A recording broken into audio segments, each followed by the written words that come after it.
Bonjour, j'avais réalisé hier une vidéo pour vous montrer comment réaliser un notebook plastifié avec les papiers F-Déco. Malheureusement, la vidéo ne s'est pas enregistrée. Donc je vais vous montrer aujourd'hui comment réaliser toujours un notebook avec les papiers F-Déco, sauf que celui que vous verrez dans la vidéo sera plus petit que celui-ci. Mais une fois que vous aurez vu comment ça marche avec le petit, cela vous permettra d'en faire un grand. Et puis au cas où, je vous mettrai les dimensions du grand dans la barre en dessous. Voilà. Donc, c'est un notebook, comme ceci, plastifié donc. Voilà. On l'ouvre.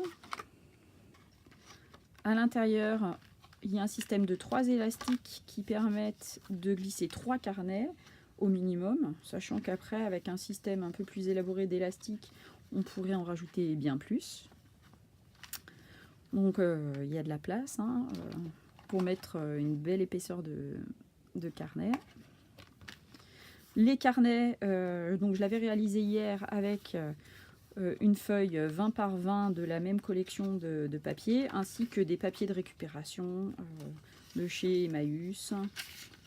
Voilà, j'avais pris du papier à musique aussi. Voilà. J'en avais précédemment réalisé un pendant la période hivernale. Enfin, on est toujours en hiver malheureusement, mais bon voilà. Donc avec l'autre collection de chez F-Déco, Smile of Winter. Pareil, avec 3 carnets qui là sont insérés donc dedans. Et que j'avais décoré avec différents toppings de chez F-Déco, des shimmer paint, de la pâte de texture et des pochoirs qui sont magnifiques aussi de chez F-Déco. Et là, un autre pochoir avec de la pâte à texture. Voilà. Donc, pour fabriquer un notebook plastifié, il va nous falloir une feuille 30 par 30 dans un premier temps, qu'on va découper donc à 25 cm de long par, donc pour un petit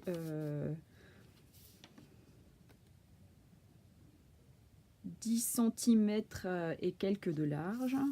Donc la hauteur a peu d'importance, ça va dépendre après de ce que vous allez vouloir mettre dedans, mais bon, ça a peu d'importance. Donc on va prendre la feuille, on va la découper à 25. Donc j'utilise le massicot, mais on peut très bien utiliser le cutter et la règle.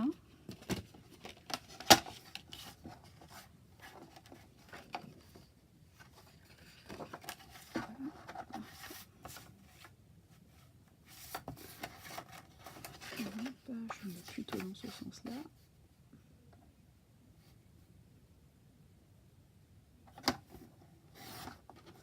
Voilà.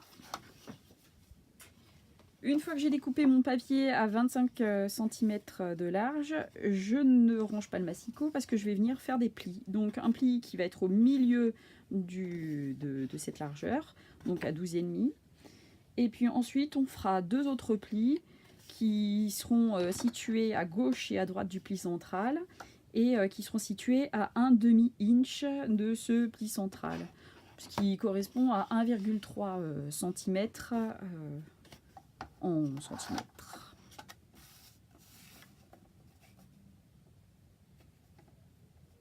Donc 12,5.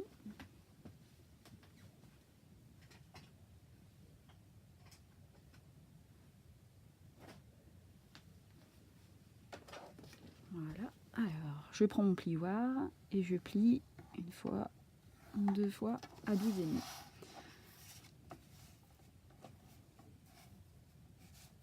Ensuite, je vais me placer à 1/2 inch de ce pli et je vais faire un deuxième pli. Je vais ensuite me placer à 1/2 inch dans l'autre sens et je vais réaliser un troisième pli. Donc je me retrouve avec 3 plis, un au milieu, un à 1/2 inch sur la gauche, un à 1/2 inch sur la droite de ce pli central. Je peux vérifier si tout plie bien, c'est le cas. Voilà. Ensuite, je vais prendre mon arrondisseuse d'angle et je vais arrondir les angles. Alors on n'est pas obligé, hein. Ça dépend des goûts et des couleurs. Moi j'ai envie d'arrondir les angles, donc je prends le plus petit coin. Voilà. Une fois que j'ai fait ça, je vais maintenant passer ma feuille dans la plastifieuse. Alors j'utilise les feuilles de plastification de chez Action. Elles sont pas chères du tout, elles fonctionnent très très bien.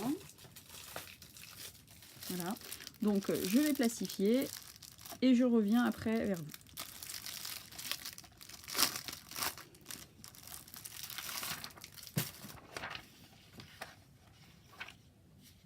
Ah oui, petit détail, pour plastifier, je vais placer ma feuille de façon à gagner du temps après pour la suite. C'est-à-dire que je vais laisser sur le bord de ma feuille une petite marge comme ça, vous voyez, de plastique.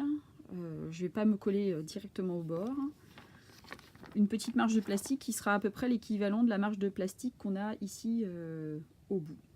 Donc voilà, donc j'ai autant de plastique ici que là, ce qui me permettra d'avoir juste à couper en bas et sur le côté ensuite.